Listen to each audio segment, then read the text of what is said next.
Hi, welcome to episode 528 of The Corner of Knit and Tea. My name is Laura. I'm also known as Fluffy Kira on Instagram and Blue Sky. I also blog over at thecornerofknitandtea.com, which is where every episode's show notes will be. I have an Etsy shop called The Corner of Knit and Tea that I reactivated this morning, where I sell some handspun yarns, and I had popped a few new things in there right before I left. And I hope that you are doing well. Hi, I am out of practice and only about 75% human today. It is Monday, July 7th, and I missed you all. I was gone for the last 2 weeks, and for most of it, I actually was tromping through England and Scotland, and it was fabulous. We got home late last night, after midnight, and so I slept in this morning. I took today off work. Today is Monday. I took today off work to catch up on laundry and groceries and sleep, and so that when I hit work tomorrow, I actually will be a functioning human being. I was a little afraid I would not be if I went back today. So I have lots of things to tell you. The chatty section will probably be pretty big. I have a few crafts and a few purchases to show you, and the Tour de Fleece has kicked off, so I will show you my first spin. I am hoping once I actually finish recording to fold a load of laundry. I know that's not the exciting part, and then actually sit down and watch a little bit of the tour and spin. So I will talk about that when I get there and show you what I'm planning on spinning. I showed you a bunch of braids before, but I'll show you the one that I've selected first. And so there's lots to talk about. We left on Thursday. Sorry, we left on, we left on Wednesday the 26th for London, and then to tour through Scotland. And we were going to spend several days a few days in London with our friends first. And then we were going to move on to Scotland, where we were going to tour with a running group that we have gone with several times. If you've been with me for a while, you know in 2019, I went to Ireland. In 2022, I went to Norway. And in 2023, I went to New Zealand. And it is all with the same tour director, and his philosophy is run a 5 to 10K every day, which I mostly walk, occasionally jog, and then sightsee in a really wonderful place. And so far, actually, they've all been sheepy related places, which is kind of fun. And I am not an exercise fiend, and actually on this trip, I was not in as good of shape as I was on the last couple trips, and I definitely felt it. But we had a great time. So getting there was very complicated and very slow. Our flight had originally been set to take off Wednesday morning at 6 a.m. and we were going to fly to Chicago, where we were going to have a 12-hour layover. Yes, not planned, but yeah. And so we were going to spend the day in Chicago and go to a museum, and then our flight left for London that evening. Well, when we got to the airport, our plane had a mechanical difficulty, and we didn't actually end up leaving Kansas City until after 6 p.m. That is standard time. So we spent all of our 12 hours in the Kansas City airport, which was not that pleasant. However, I did get a lot of knitting done, which I will show you in a minute. I was really nervous because by the time we took off and actually were in the air, I knew we were going to miss our connection in Chicago. And I was not that patient at that point, and spoke rather abruptly to one of the flight attendants and said, "So now what? Because if we miss our connection to London, then we're going to be delayed by probably a whole day." And she said, "Let me go check." And she came back, and she actually was lovely. And I was not very nice to her on that first conversation because I was really frustrated. And she came back, and she was absolutely lovely. She said there were more flights leaving out of Chicago for London later that night. So if we missed one, they would get us on the next one. She told us that she had told the gate agent that we would be arriving rather close to when the next one would be taking off, and that they would try and help us and get us on that flight. And as it turned out, that flight was majorly delayed as well. So we got lucky because we got into Chicago one gate away from where we were leaving. That never happens. Ever, ever, ever. So we got in and we ran over to our new gate, and they had just announced that they were delaying boarding, and we got on the plane. And then they announced that we were not going to take off right away. We were going to sit in the plane for a while, and then we were going to taxi for a while because there was weather. And after about 2 hours of sitting and taxiing and doing all the things, we were third in line for takeoff when they announced that someone on the plane had had a medical emergency, and we were turning around and heading back to the gate. And trust me, I felt horrible for that person. Like, I would never want to have a medical emergency on a plane. And I was especially glad that we had not taken off, because we were in line for takeoff. And if we had taken off, they would have had some kind of incident while we were in the air, and it would have been much harder. But so the plane went back to the gate, and then we were surrounded by ambulances on the runway, and they got that person off the plane. And then it took another hour to get that person's luggage off the plane. And so we finally left for London after midnight, and we had gotten up at 3 o'clock that morning to go to the airport. So we left for London after midnight, our time, and we got in at almost 1 p.m. the next day, which was a significant delay, but luckily didn't delay that much. At that point, Wes and I were pretty much zombies, and our friends collected us from the airport. They are absolutely lovely. I do not know why they drove into town to collect us from London Heathrow, because it was a mess, but they drove into town and collected us, and we had a couple hours to just kind of sit and relax and take on some fluids, and then they took us out to dinner that night, and they were like, do you want to just order takeaway? Do you want to go into town? And we went into town, and about 9 o'clock I hit a wall and was like, I can't function anymore. The next day, Wes and I toured London, which was super fun. We went to a couple attractions in London and just wandered around. We did a ton of walking. My feet hurt the entire trip, and that is usually the way it is. The first couple of days, I got 20 and 30,000 steps on my Garmin. So, and then Friday night, we met with, so the couple that we stayed with in London, they are lovely. She is a coworker of Wes's. They work for the same company, and she has been over here many times. And Wes actually did a stint in 2019. He went to the UK for several weeks to work with their team, and I actually went over and visited him while he was over there. But so they go back and forth, and they also have this history of taking things back and forth to each other. She loves really, really spicy things like hot sauces and salsas and things that she said she can't get in the UK. And there is a particular type of liquor that I can't remember the name of it, that Wes really likes, and so and you can't get it here in the States, so she usually brings it over when she comes.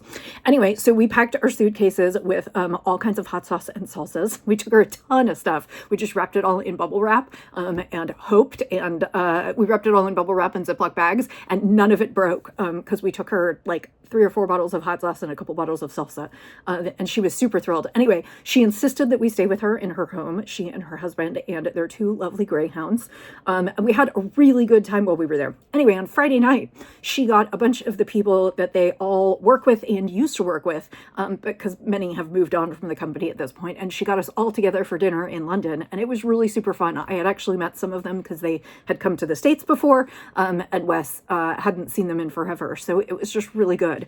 Saturday, we did something called Park Run. So I don't know, I have a few international viewers. So one of the UK's health initiatives is to get everybody out into the parks and enjoying them and getting them to do exercise. And every Saturday morning, they have what's called Park Run, which is a 5K course in many of the local parks. There are probably over 100 races going on any given Saturday. It's not technically a race. The challenge is to get yourself out and into nature and to enjoy and to show up and do a 5K. But of course, there are plenty of people who race. You can record your times, but that's not really the point of it, although there are people who do.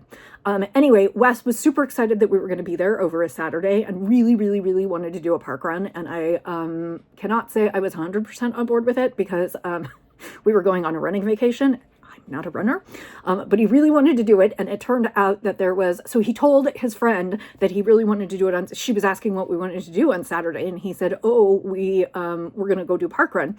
So he asked her for the couple parks that were closest to her house. And apparently she went out and researched the whole thing. And she's like, we have to go to this park. It's rated the best run. And she and her husband went with us and walked the course with us. So I walked with her, which was really, really lovely. And we had a great time. They were so delightful. So they get out and do this every day. And at the beginning of the race, somebody asked if there were anybody from far away. And there were people from York and Wales and a variety of other places that were not right there I guess we were technically in the suburbs of London at that point. And I raised my hand and said, US. And then they asked where. And I said, campus. And all of them, they were lovely. They clapped, they applauded, they welcomed us. And then they were like, how did you find out? And why are you here on your vacation? So it was really, really lovely. Saturday afternoon, evening, we were due to fly to Scotland. Our flight, of course, got quite delayed. We got in late. We missed orientation for our trip, which was not a huge deal because we have been on several trips with the same group and the same tour director. And when I texted him and said our flight is going to be late, he said, no problem. Breakfast is at 7 a.m. tomorrow. Buses leave at 8. Be on them. And he means it. The buses will leave you. So we got into Scotland a little after 8:30. We grabbed some dinner, we went to bed, and then we started on our tour. So I won't go through all the days that we were on tour. We started in Glasgow, and we ran all kinds of fun places. We ran at castles, we ran at lochs, which is lake, loch. We would say Loch Ness, but they would say Loch Ness. Anyway, we ran all over. We, like I said, we started in Glasgow. We went to Oban, which is known for the Oban Distillery. It is the oldest whiskey distillery in Scotland. And it's really funny because a whole group of us, our tour group was 160, and we descended upon Oban. And later in our travels, we met up with someone who whose parents lived in Oban, and we're talking about how strange it was that on Tuesday, a whole group of like 150 Americans descended on this tiny seaside town. And we were everywhere because we spread out. We were drinking, we were eating chocolate, we were like everywhere in the town, and it's a very tiny town. Anyway, so we did not go unnoticed. We went to Oban, we went to Aviemore, we were at the foot of Ben Nevis and the Nevis mountain range. Ben Nevis is the highest peak in the United Kingdom, and actually Wes went up Ben Nevis. It is several thousand feet up, and it took him about 3 hours to get to the top, and then another 2 to 3 to get back down. He was exhausted that day, but they had a great time. I opted not to that day because I found a yarn store in Aviemore. So I will share that towards the end of the podcast. I'll share with you what I got. Let's see, we went to Aviemore, we went to Oban, we went to Ben Nevis, we went all the way up to Inverness and Loch Ness area, and then we came back down through Dunblane. We went to St. Andrews, which is where the famous golf course is, and we actually ran on St. Andrews Beach. Our tour director really wanted to create the scene in Chariots of Fire where all the young men run in white preparatory uniforms or white college uniforms, college sports uniforms on the beach, and so we recreated that.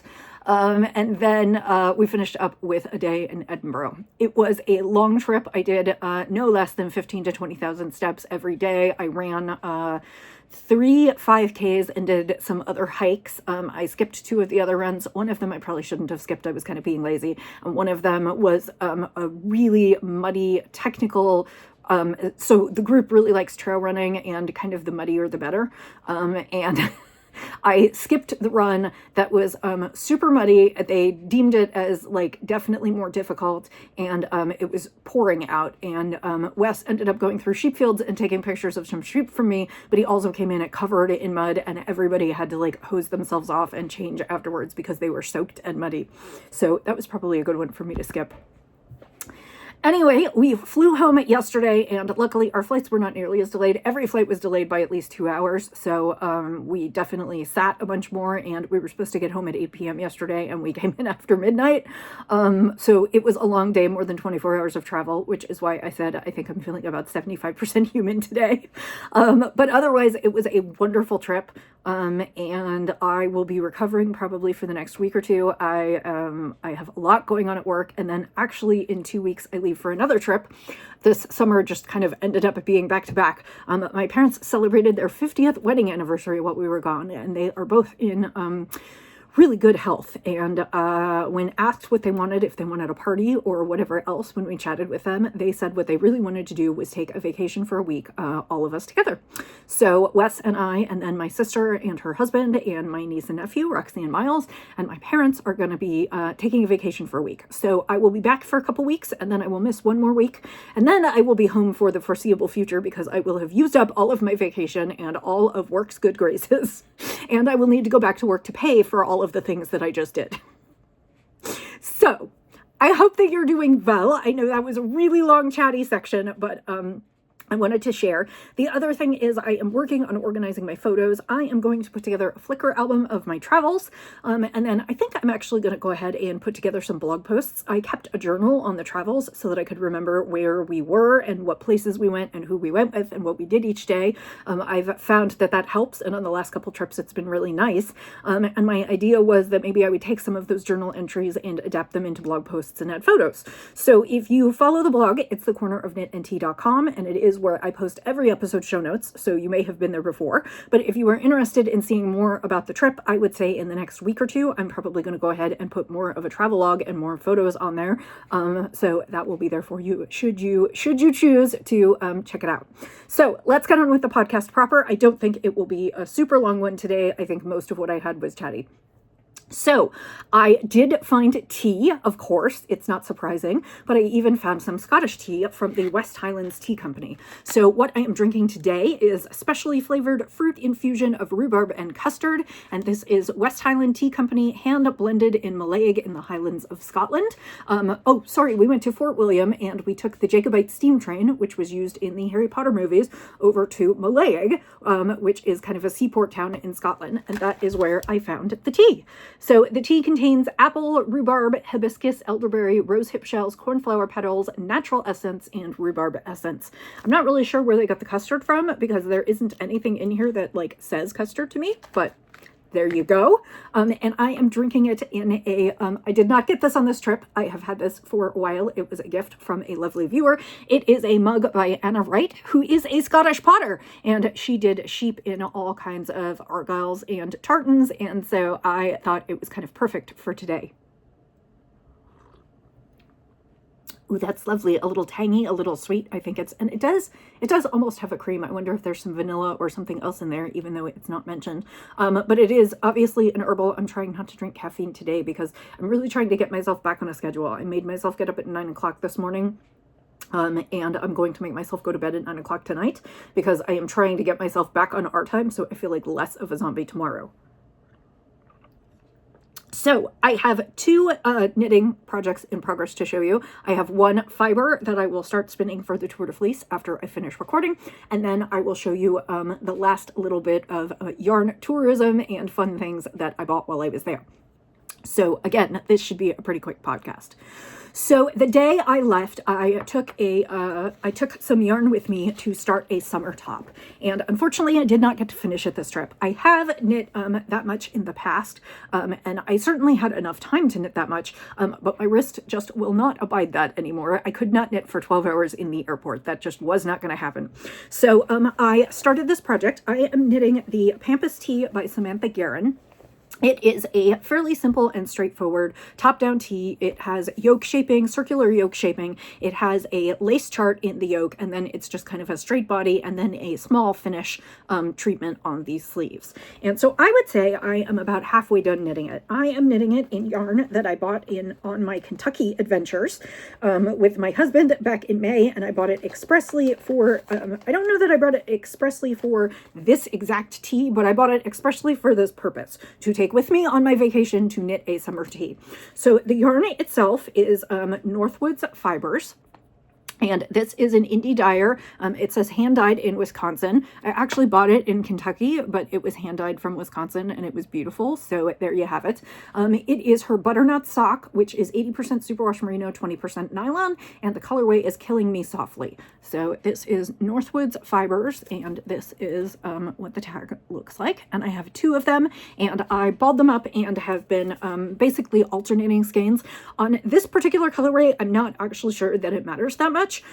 Because I bought them together. They were likely dyed together, but it's just habit that I do it, and it's highly speckled, so I'm not really sure that it makes a difference in the overall knit, but I have gotten into the habit of doing it because particularly when you're using semi-solids and when skeins can be in different places depending on your dyeing method, it is useful. So the yarn looks like this, and the balls are roughly the same size. I think at this point I'm probably about 50% done with the knitting. I am a little nervous. The tee calls for just a little bit more than I have. Not a lot, but just a little bit. Probably like 30 to 50 yards. So sometimes if my gauge is like not spot on and I get a little bit more in terms of row gauge, I can kind of eke it out. We're going to see. If not, I have already looked on her site. There is the possibility I could buy a third skein. There is the possibility that I could buy a skein in a contrasting color and just do a different band at the bottom and do like the edges of the sleeves in a different color. Or I, even more likely, if I really think I'm going to run out, I'll probably pick something for my stash. But so this is called Killing Me Softly, and this is what I have so far. So I am several inches into the body. I basically managed to get through a good chunk of the yoke and maybe half of the knitting chart by the time we got to Scotland. So that was our flights all day in the airport and a little bit of time in London, because I knit a little bit in London in the evenings. But for the most part, this was done on the planes. And when we were in the airport for 12 hours in Kansas City, really what I did was just do it in chunks. I knit for 45 minutes or an hour. When my wrists got sore, I took a break for a couple hours. Then, because we were still in the airport 3 or 4 hours later, I pulled it out again, and that is pretty much how I worked on this trip. In past trips, I have been able to just knit for hours on bus rides and everywhere else, and that was not exactly how it worked, but it did go pretty well, and I have gotten pretty far. So now I'm just stalling. I'll show you what I have. So this is what I have so far. So as you can see, I have the top with the yoke shaping, and then there is some really pretty lace. It really needs a good washing and blocking, but it's just kind of, it's like leaves and a few other things. It's going to be really hard for me to show you this because it's really hard to see. I do expect that the pattern is not going to be like hugely visible, especially because it's like a very variegated speckled yarn. At first I thought maybe the speckles would make it easier to see, like the speckles wouldn't be enough that it would be hard to see, but I don't expect that it's going to be super visible. It is, however, knit correctly, although it took me 2 tries, because I will tell you that I started the lace chart. I knit through the first 8 or 10 rows of the lace chart while we were stuck on the plane waiting for it to leave Chicago for London. And at that point, I had been up way too long. And I woke up the next morning and looked at it and tried to knit another couple rows and went, who the F knit this last night? So I did have to pull 3 or 4 rows out, but it wasn't, no, it was only 2 rows. I only had to pull 2 rows out, and it wasn't terrible. And then I immediately moved on. And the good news was that I could read my knitting really carefully as I moved on. So I was fine. So this is what I have there. And then the rest of the time I have been working on the body. And at this point, I probably have about 5, let's see. I have about 5.5 inches on the body, and I should knit till 10 and then do the bottom treatment. And I'm going to kind of keep an eye on what I have left. I may at some point break off one of the, because both are attached, I may break off one of the balls and try and finish, try and finish the sleeve treatments so that then I can just put everything I have into the body and not worry about it too much. Based on wearing some other tees, I would like this not to be a cropped tee. I mean, that is my other option, is to just finish it a little short. And I think I would not like that very much. So my plan is to knit through it this week and hopefully get a bunch more done and see what the realistic take is on it. The other thing that I have thought about doing is I have thought about just popping the whole thing in the sink now and giving it a good washing and blocking and seeing kind of how much length I get when I do that. I mean, I don't think I'm going to get a huge amount of length on this stockinette, but it would block out the top and it would give me kind of a clearer picture of what this is going to look like and where I need the length to be, and if I could cheat at all on some of the rows. So I haven't decided, but it is knitting up beautifully. The pattern is well written. The errors in the lace chart were my own because I was really friggin' tired, and that is not the fault at all. And the yarn is actually really lovely. It is superwash merino nylon, and it is a tight twist, so it's really kind of round and bouncy, and I think it's going to make the lace work stand out nicely. So that is the major project that I am working on. Like I said, I don't think you could tell the difference between the colors. I mean, there's definitely parts where you can sort of, the color variegates enough that you can see that it's like a little stripy, but I think that's also just because like it's not doing a 1 by 1 every single row. So yeah, so I'm really, really pleased with it. I can't wait to wear it. If I'm really lucky, maybe I will finish it before I leave again. We leave again on July 19th. Today is July 7th. That is unlikely to happen, but miracles do happen. We'll see if in 12 days I can crank out the rest of this. I doubt it, but yeah. So that was most of my vacation knitting. I will show you two other things that I took with me, only one of which I worked on. So the other thing, so I was very concerned. Okay. In the past, I have taken small projects like this with me where I take just a couple skeins of fingering weight and I knit a tee, and that is kind of my knitting for the vacation. Because you know who I am, I was very concerned that if I took that and I finished that, I wouldn't have anything to knit. So I took two pairs of socks. And I took 2 pairs of socks because I was originally planning on taking 1 pair of socks. And then I got some yarn for my birthday that was funny, and I'll explain the context in just a second. And I think I've done it before, but I will explain it again. And so I wound it up and took it with me, and I didn't even touch it. So the first pair of socks that I am working on is I am working on a pair of socks with Freya Fine Hand Paints. These are her Soulmate sock sets, which is 2 sets. It's 2 skeins of sock yarn that are perfectly matched so that you can have perfectly matched socks. It is Shiniko wool. It is superwash. I think it's 100%. Yeah, it's 100% US Shiniko merino superwash wool. It is absolutely lovely. I knit another pair of socks out of this yarn base and this Dyer's yarn, but not exactly the same. A while ago, I knit the gradient socks. I think the gradient was chameleon. It was green all the way through to blue. This one is actually a stripey, and it's in her colorway Hard Candy, and I bought it. I really like the sock yarn, and she had these on sale a little while ago. I don't know if she's doing the thin stripes anymore, so this is actually knitting up a lot thinner and stripier, and I had showed you the toe for this before we left, and I knit maybe 2 inches on it.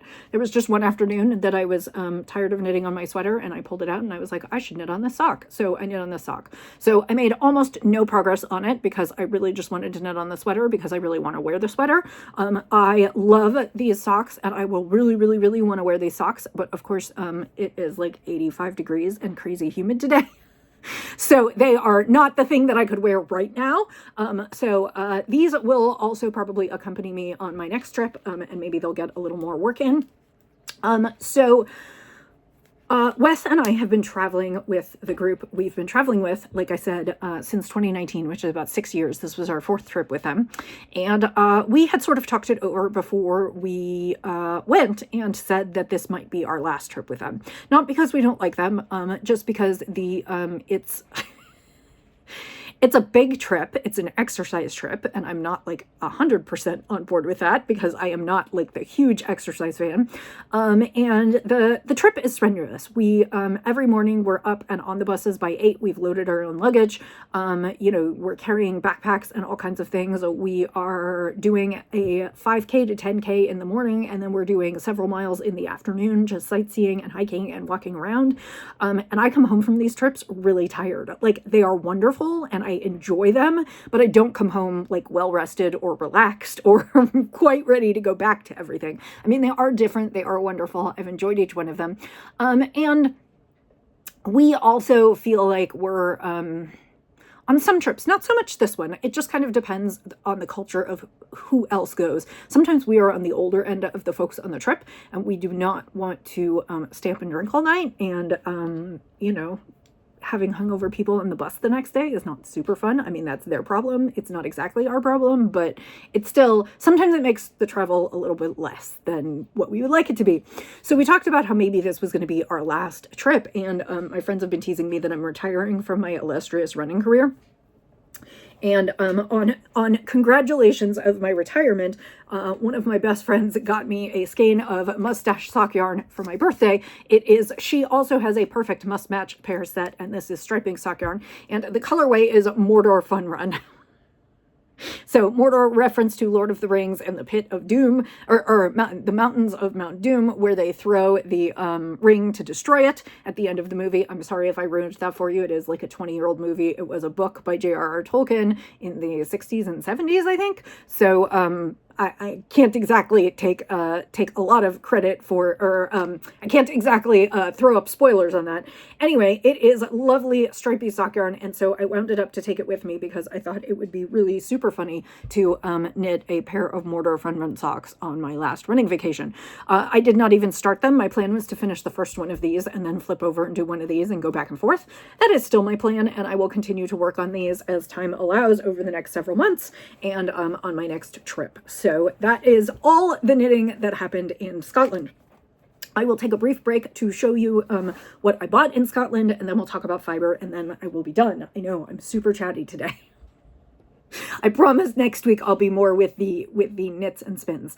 So the day that my husband, in Aviemore, the day that my husband went, was it Aviemore? Gosh, I can't even remember.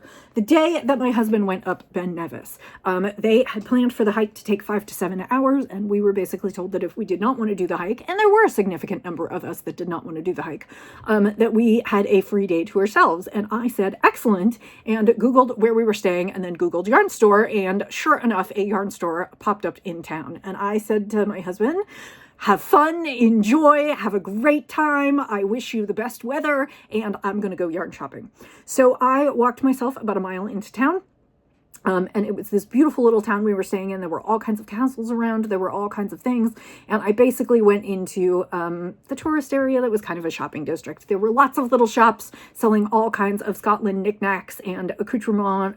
There were whiskey places. There was the Highland Soap Company that had really beautiful soaps. We did not end up buying any, although I almost did. And so I did a little souvenir shopping. But one of the other places that I found was the Caledonian Wool Company. And so they are a small yarn store. I mean, not huge. And they carry pretty much only British and Scottish blends of yarn. They had some definite, like, what we would call indie, some small batch hand spun. They had probably the biggest name that they had was, well, they carried a whole bunch from West Yorkshire Spinners, and they had the Croft. They had a whole wall of the Croft, which is more expensive and beautiful, but it reminds me almost of, I don't want to say Cascade because I feel like that lowers the quality of it, but it is lovely yarn, but it is basically commercially dyed, and they had like a whole wall of it in a rainbow of colors, and it was absolutely stunning. But I happen to know that I can get some of that in the States, and so it wasn't quite as small batch. I mean, I have knit with West Yorkshire Spinners sock yarn before, and there's a yarn shop in the States, the Woolly Thistle, that stocks all of that, and so while I loved seeing it there, that was not specifically what I was looking for. I found some really beautiful hand-spun alpaca with other Highland wool, but I will say that a lot of what I found was also a little bit rougher because Scottish wool is, in general, known for being very hardy, and because it is cold, it is rainy, it is wet. Half the days we were there, it wasn't as cold. It was in the 50s and 60s, but remember, this is June and July. It was in the 50s and 60s, and it was foggy, and it rained on us probably half the days we were there, and it was kind of cold and gloomy, and I did bring a handspun sweater with me, and I was not cold a lot of the time, but a couple of the days that it got really kind of cold and rainy, I put my handspun sweater on and was happy that I had brought it.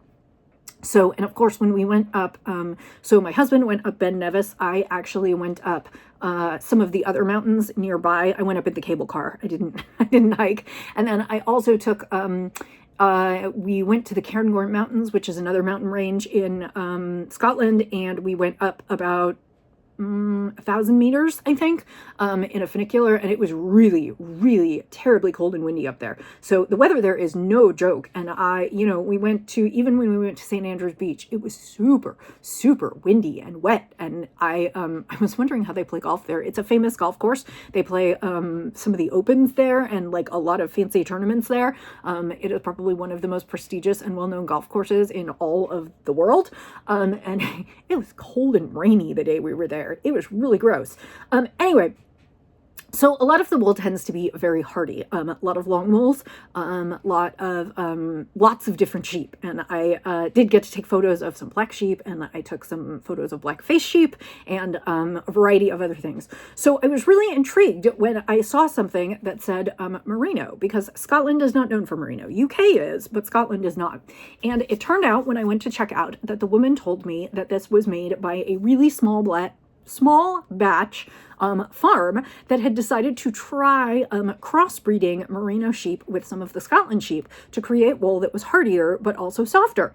And I just fell in love with this colorway. And so this is called Ball Merino DK, 100% Ball Merino, which is trademarked, which is a luxurious Scottish wool so soft it can be worn next to the skin, in the colorway Red Clover. It's 50 grams, 172 meters, and this says wool grown by a special breed of sheep fed on species-rich grassland in a nature-friendly farm in Scotland. And so this is Ball Merino, that's the label, and this is the colorway Red Clover. So it's kind of a reddy pink. And I was only able to get 5 skeins. Unfortunately, they did not have any more in this colorway. They had other colors where they had like a full bag, but I don't even think there was more than a full bag of any color. It was very small batch.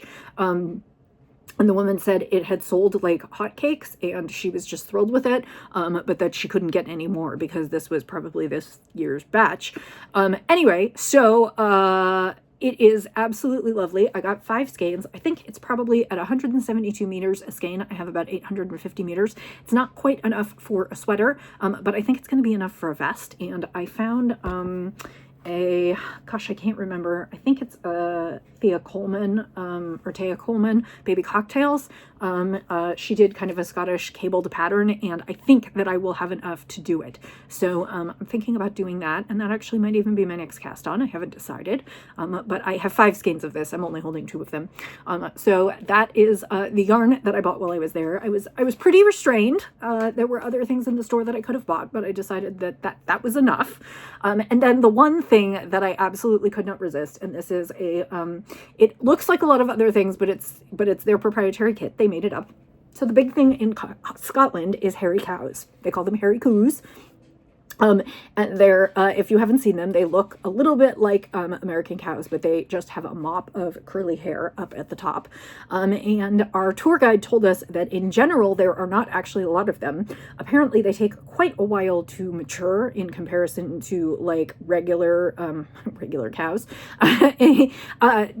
Compared to Angus cows and some of the other Holsteins and some of the other cows. I don't know if they have Holsteins, but in comparison to other cows that they have in Scotland, and the cows are basically raised there for meat, in comparison to the other cows, they mature very slowly. And so unless you are keeping them sort of as pets or as a tourist attraction, which many do, most people opt not to have them because they take that much longer to feed and grow before you can do ultimately what you want to do with them. So in general, they are a tourist attraction, but one of the places that we went, it was when we went to take our cruise on, we cruised Loch Ness, and when we went to take our cruise, there was a little field of a bunch of, there were all these signs that said like, that Nessie is not the only beastie around here, and they had a bunch of Highland cows. Anyway, so that is kind of the thing that's associated with Scotland now, like they're on we got a Highland cow ornament for the tree, like they're on all the sweatshirts, they're everywhere, and so I found this really cute felt your own wee coo kit. So that is what it will look like when I am done. And it was made by the Caledonian Wool Company. That is where I was. Like I said, it was a small but lovely shop in Aviemore, and it was kind of just basically in the main area of shops. And so I am going to felt my own wee coo and keep it. They have horns, and then like I said, they have that mop of hair. It usually blocks their eyes. It makes them look kind of emo and kind of dopey, and it's really fun. And apparently there is a YouTube tutorial, which will be great because I have done very little felting on my own, but of course I'm not sure that it will be super hard because it is kind of an introductory kit. So if you are visiting, I would say visit the Caledonian Wool Company or look them up online. They were absolutely lovely.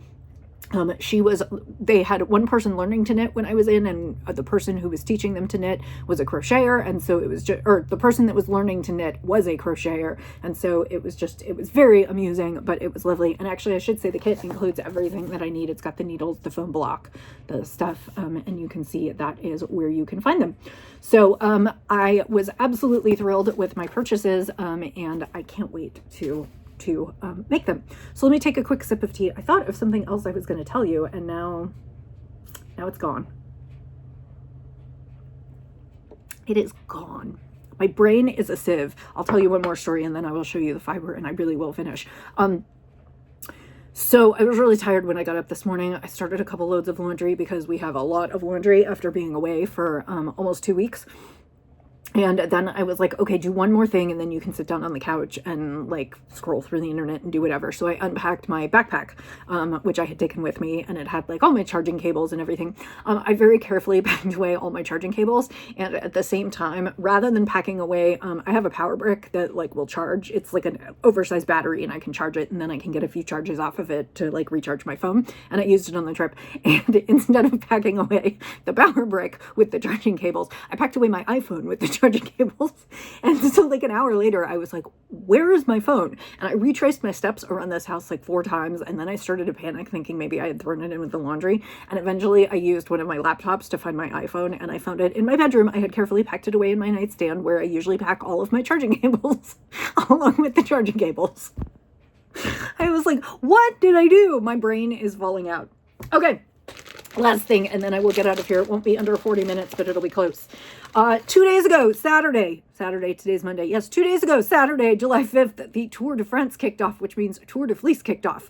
I have been gone in the past, I think maybe for parts of the tour, but I have never been gone for the kickoff. I was sorry to have missed it. I came home, I missed my wheel, and I'm planning to pull it out and spin as soon as I finish this podcast. I'm going to go ahead and work on uploading the podcast and sit and spin for a while. My first spin today is created by LCB. I bought this a while ago. I like her fiber. I find that it is a few dollars more per braid on average than some of the other places I purchase. So I haven't bought more recently, also because I still have fiber subscriptions to Hello Yarn and some other places. That said, it is really lovely fiber. It has been processed. It's beautiful colors, and it has been processed really well. So take that to mean what you will. I am not going to argue a dollar or two a braid over a process that someone is doing by hand, lifting all those kettles of water and whatever else. It is in the colorway Flamingo, and it is Falkland Merino. So it is lovely, and it is bright and crazy. And I bought this braid because I think I listened to a podcast where they talked about, I'm going to swear, where they talked about how badass flamingos are because they can survive in like a million temperatures, and they can, basically anything you throw at them, they can pretty much survive. And I thought that was really badass, and I loved the colors. I love the pink with the pop of teal, and I used to joke that maybe flamingo should be my animal, which is not true because, to be honest, I'm really mushy inside and wussy, and I am not a badass. I do not survive in all kinds of environments under all kinds of adverse conditions, but I like the idea of it, and I also like the idea of it right now when there are horrible things happening in the world, that I could be a little badass with my flamingo fiber. So this is what I plan to start on my wheel. My plan this year is to not get injured. That is my Tour de Fleece plan, because last year I had sort of recovered from my tendonitis and I started spinning, and I got so excited that I just kept spinning and spinning and spinning, and 2 or 3 days later my arm hurt, and then I ended up sitting the rest of the tour out. So my plan this year is max 30 minutes a day. That's it.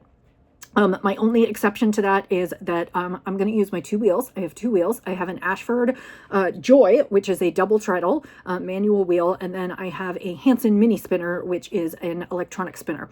My one exception to the rule is I can only spin for 30 minutes a day when I'm drafting, because I use my left hand and my left arm when I draft. I am left-handed, and so how I spin, I use that to draft, and that wrist action and some of that pulling and pinching action is what aggravates my arm. Interestingly enough, when I ply, I usually hold both strands in my right hand. So the one exception I'm going to make is if I can finish 2 bobbins, I'm going to go ahead and ply them on my mini spinner so that I can continue to start on something else on my treadle wheel. And so the plan is 30 minutes a day on the treadle wheel. And then when I have bobbins done, I can go ply them in the evening while I'm watching television on the mini spinner and not aggravate, because this wrist, watch, I'll aggravate this wrist now, but this wrist doesn't tend to be the problem. It's the left wrist. So that's my plan. I hope that you are spinning along with us. If you are a spinner, I tried to click as many like and love buttons as I could on Ravelry and Facebook and Instagram, and comment where I could. I will be catching up more tomorrow. I will be awarding participation prizes later this week and next week, and then I'll take a brief week off, and then I'll be back. We are running the tour for 4 weeks this year because we are running it through the 3 weeks of the men's tour, and then also for the extra week for the women's tour. So 4 weeks of spinning. Come join us. Enjoy, make of it whatever you will. Spin as much or as little as you want. Spin whatever fiber you want on whatever contraption you want. If you want to use a charka, spindle, anything. The team is Team CKT. That stands for Team Corner of Knit and Tea. And you can find us on Ravelry, Facebook. You can use the hashtag Team CKT 2025 on Instagram, and I will also put links to all of the above in the show notes. The Ravelry link will be noted, so don't click in there if I say this is the Tour de Fleece group and this is the Tour de Fleece group in the Ravelry group. Know that that's the Ravelry group, and don't click in there if you can't use it. Part of the reason I have kept the Ravelry thread is because technically Tour de Fleece is a Ravelry event. That's where it started, and some people prefer to participate there, but you can participate in a myriad of ways. And if you want to be considered for prizes, you just need to let me know, post, chat, cheer everyone on. And if you don't want to be social about it, you can just let me know. And then at the end, I will drop you into the final prize drawing for all team members. So I am going to let you go because it's now 45 minutes in and I have talked more than enough for many, many episodes. I hope that you have a wonderful week ahead. I hope that you are enjoying your spinning and knitting and crafting, and that it is sustaining you during whatever is going on. And I will say, as I always do, happy knitting, happy spinning, happy sipping, and I'll see you next time. Bye.